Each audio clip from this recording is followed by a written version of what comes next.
Art of the Kickstart, Episode 20. Welcome to the artofthekickstart.com, where entrepreneurs are constantly pushing the envelope to build businesses of greatness. Inventors are innovating and creating the products of the future, and backers stand strong for what they believe. These are some of the great thinkers, inventors, and leaders of our time. Here are their stories. Hey guys, welcome to Art of the Kickstart. Today I'm extremely excited to have Dave Brecht, the Beer Outlaw, on the line to share his story, building an empire of beer, something amazing to help everybody at tailgates just have a little bit more fun. Thanks so much for coming today, Dave. Thanks, Matt. Thanks for having me on your podcast today. Oh, I'm so glad to have you on. And I like to start all these off with a success quote, something that you try to live by, something that can motivate other people. Yeah, I'm kind of a defensive type person. I'm an engineer, so I think real critically about things before I do them. And, my success quote actually has to do with defense, and I actually saw it on one of your recent blogs, so I think you'll understand this. It's always have a backup plan.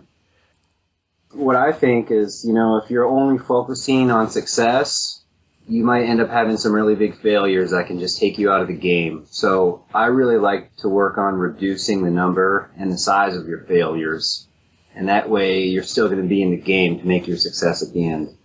Yeah, I was actually listening to a podcast today, and Tim Ferriss was talking about how to be amazingly successful, it's like the big guys aren't taking these huge risks. They're mitigating the risks. They're taking those controlled ones. Yeah, it's just such a big thing, limiting your risk, because you're going to fail. That's what entrepreneurship is. Basically, make sure you don't bet the farm. And what I learned, when I'm out having fun, if you don't get in a little bit of trouble, you're probably not having enough fun.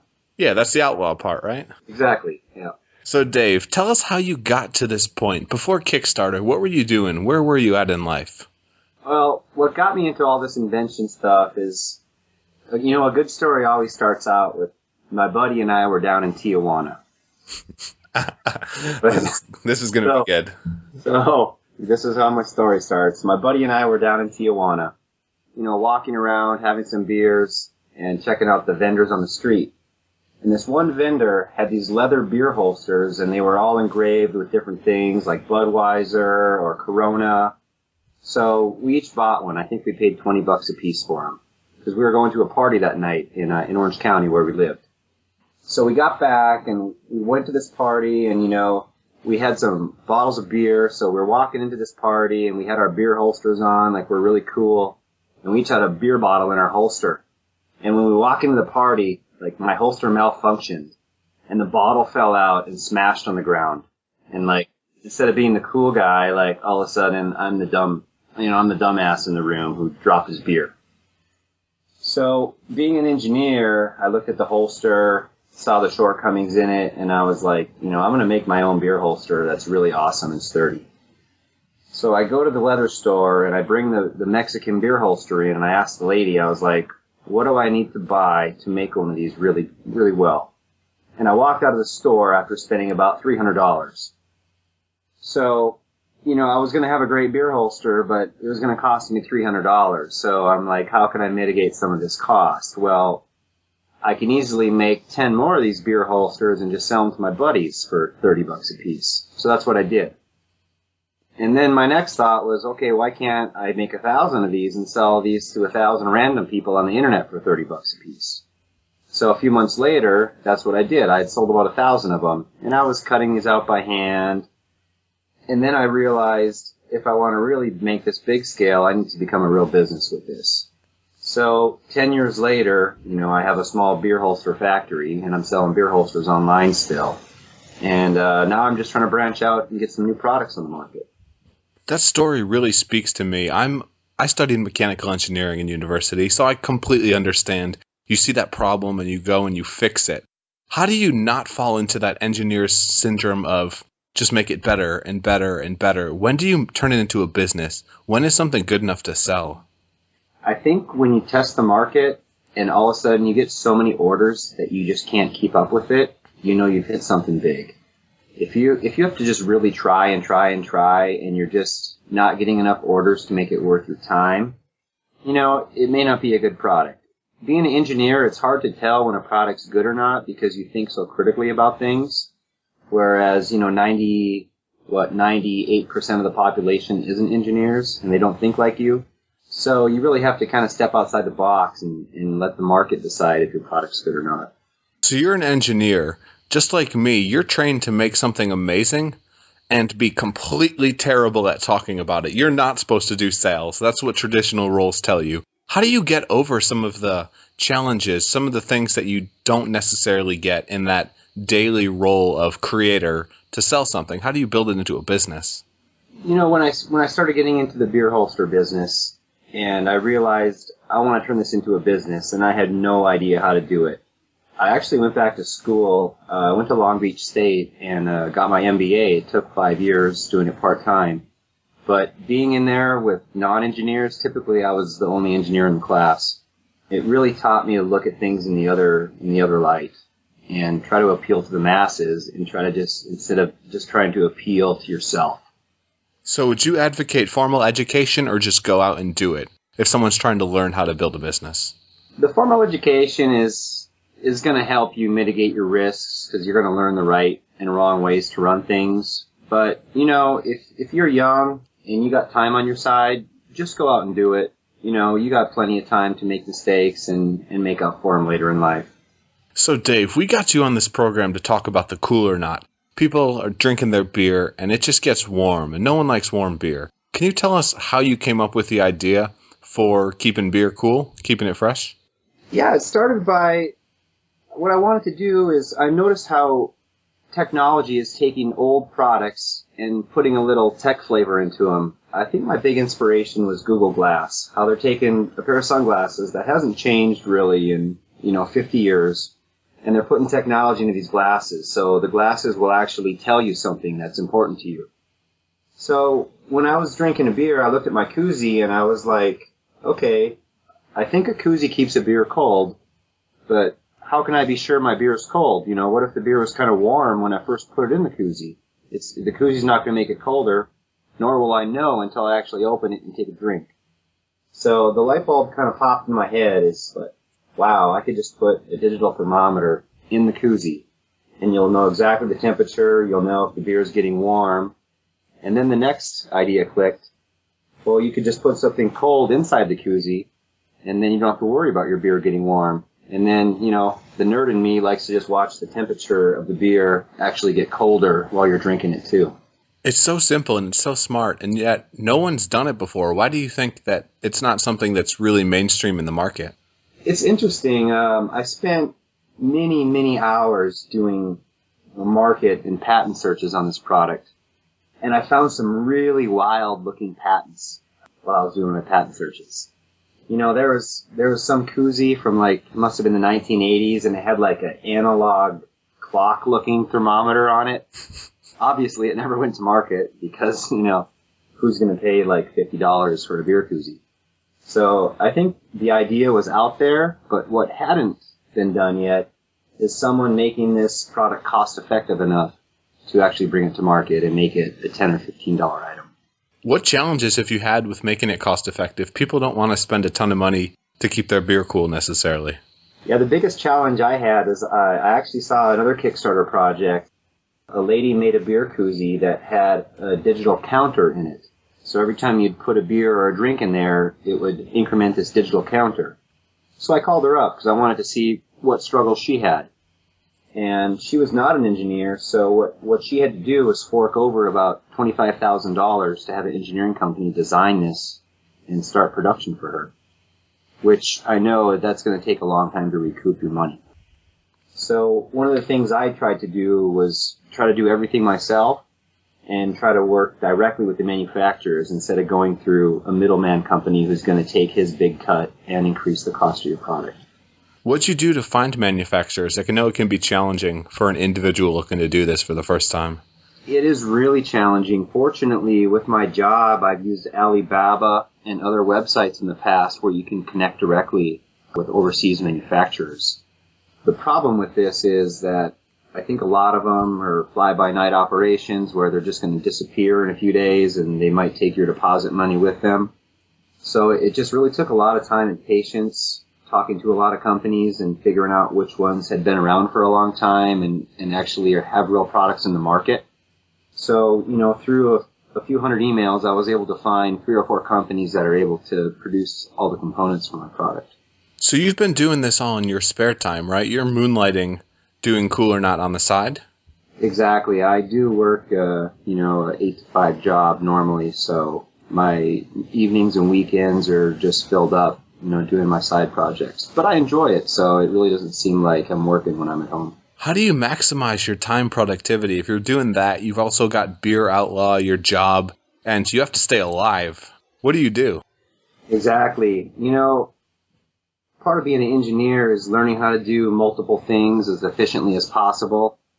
So while I'm doing the Cool or Not thing, I might be taking my 30-second breaks to go put laundry in or go put dinner in the oven. And, I'm never doing one thing at a time. It's always 2, 3, 4, 5 things at a time. What's the biggest challenge you have right now?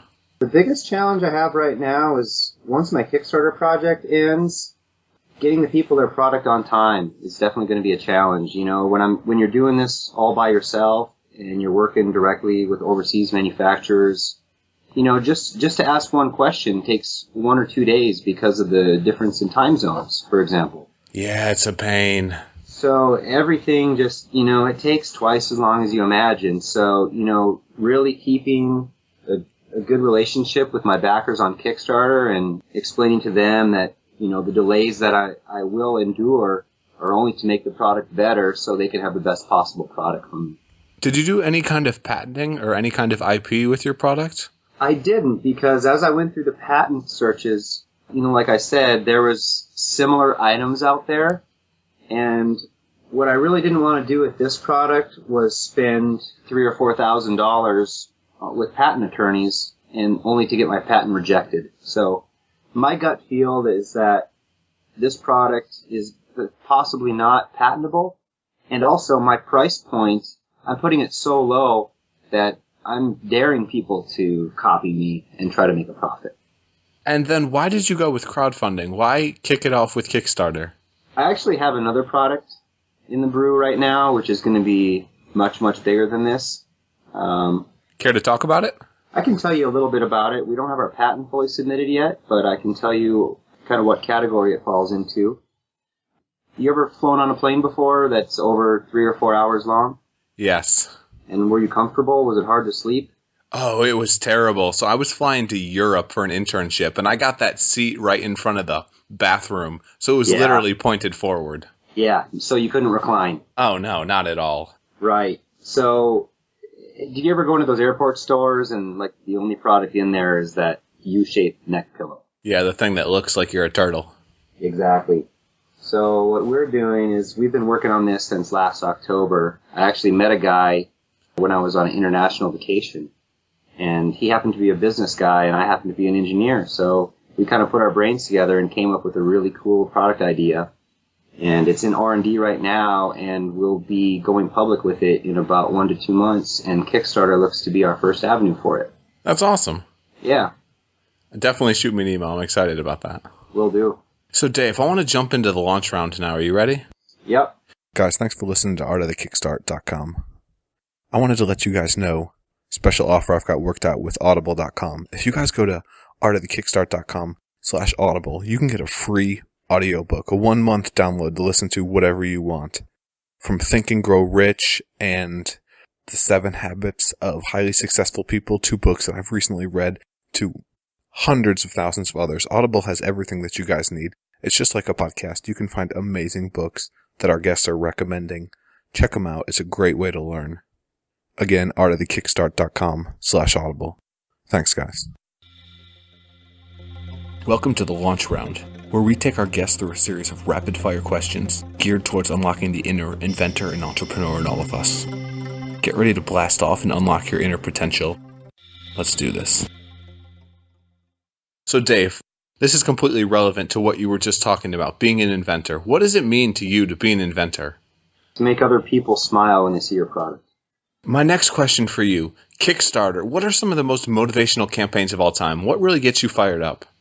To be honest with you, I've looked at hundreds of campaigns on there, and there's nothing that has really just thrown me out of my seat yet. The best one that I've seen is probably the Pebble watch, just because it was one of the first smartphone watches, and that's kind of one of my inspirations for putting technology into items that haven't been changed for a long time. But I'm sure over the next couple of years, as Kickstarter is ramping up, I'm really going to see a lot more awesome projects on there. Where do you see crowdfunding going?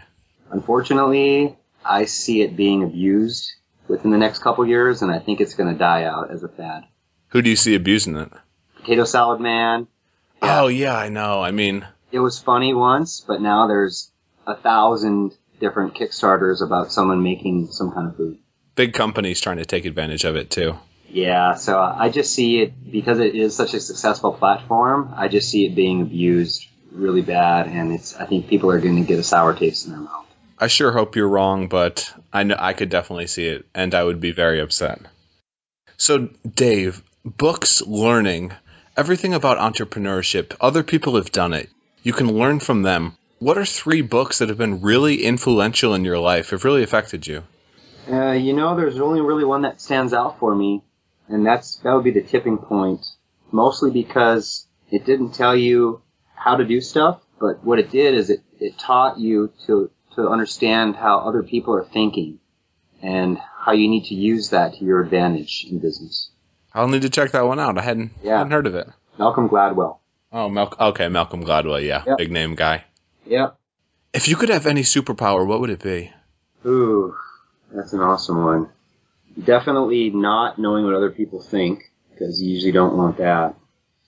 I'd have to say, this isn't so much a superpower, but if there was more time in the day, if I could somehow make my day like 30 hours long instead of 24, that would be really helpful to me. See, I feel like we would still fill the day the same, but you never know. That's a cool idea. Maybe if I didn't need to sleep more than 2 hours. That would be awesome. That would be great. And last question in the launch round. What's the biggest struggle that you've had in your life? Something you've had to overcome that's made you a better, stronger person? I grew up in the smallest of small towns. There was 4 people in my graduating class. So I think because of that, I only grew up knowing one type of people, because in small towns, everyone thinks the same, everyone dresses the same, there's really no diversification. And that's kind of one reason that I moved to California was, to see what the big world's really like. So I think I just had a slow start on understanding how other people view things and that not everyone's the same. That's a great insight. People all come from different areas, and I think it's important to kind of expose yourself to that. And now we're going to jump out of the launch round. If you had to start your campaign over today, you were relaunching Cool or Not, what would you do differently? What mistakes did you make? When I read about how to do a Kickstarter, they said, don't be too professional with your video. To try to be like more genuine and kind of on the same level as your audience.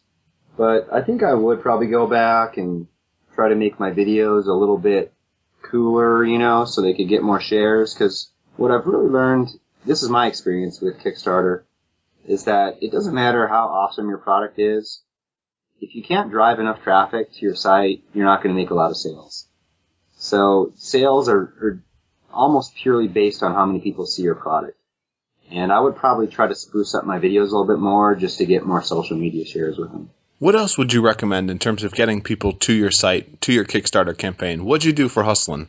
The first week was hustling your family and friends just to get them, to buy some, just to break the seal on your project and to get them to share your link on their Facebook. But what it comes down to after that is you can only go so far with your network of friends and family. You really need to get out, and I call them randos, just the random people who buy your product. You really need to get out to other social medias. You need to email hundreds and hundreds of bloggers and websites with your product and be sincere about it. Don't just be a spammer. But you really have to put in the time to get out, to break out of your own network and get the randos to buy your product. And then my last question for you, Dave. You've been an awesome guest. You've taken business ideas from Mexico and innovated them. You've kickstarted problems you've had with your beer to make it more awesome. And you've got other stuff in the works. You're an inventor. That's what you do. If you had a piece of advice for people that wanted to get started. They've never done it before, but they're looking to create something amazing. What would it be? I'd say make friends with an engineer. I like it. I have a friend who has a great idea for a baby product, and, he's the furthest from an engineer that you can get, so just for him to get started, it would cost him so much money, and people would be trying to taking advantage of him. But, I'm able to meet with him and just step by step, just give him the process to follow. I think networking is huge, getting around people that can help you. And that's kind of what we're trying to do here. Thanks so much for coming on today, Dave. Give people a plug. Tell them about Cool or Not. Tell them about the awesome stuff you're doing and where they can check you out. Well, Cool or Not is the world's first smart koozie. So if you like your smartphone, you think Google Glass is cool, why not get a smart koozie? It starts at $15 on Kickstarter. If you don't want to go through the Kickstarter page, you can go to coolernaut.com, KOOLERNAUT, just kind of like astronaut, and join the revolution. Do it, guys. Nobody likes warm beer. Dave's trying to save us all from that. So thanks so much for coming on today, Dave. You've been great. I hope people learn a ton from you and hopefully reach out, buy your product, and just do something amazing. Thanks, Matt, and keep up the blogs and keep helping the Kickstarter crowd. Thanks. Hopefully we'll pop out a couple more people from the show, but you never know. Thanks so much, man. You bet. Thank you. That's going to wrap up episode 20 with Dave, the Beer Outlaw. And now, guys, I got a question for all of you. I've had a bunch of listeners reaching out, asking to try to get in touch with other inventors, other Kickstarters that are doing amazing stuff to get some help on their campaigns. And I'm thinking of setting up an experimental mastermind group for you guys, anyone interested in learning from others, getting some help on their campaigns. My question is, right now we're looking for maybe 2 or maybe even 3 additional listeners who are interested in getting on the phone, talking through some issues that you're going over, and getting some help. This is going to be an experimental free mastermind. First 3 people that get back to me, we can add you to the existing group and see how it goes. If there's a lot of interest in this, I guess it's something that we could do long-term, try to set something up. But either way, just let me know what you guys think. Email me, Matt@artofthekickstart if you're interested. And we can get this going. Till next time. Thanks for listening to another episode of The Art of the Kickstart, where we believe makers, inventors, and entrepreneurs are changing the world and bringing humanity forward into the future. I'm your host, Matt Ward, and it's been a pleasure guiding you through this journey of creation and innovation. I hope you're inspired by this and check out artofthekickstart.com to get more information and tactics to help you launch your own business, product, and dreams.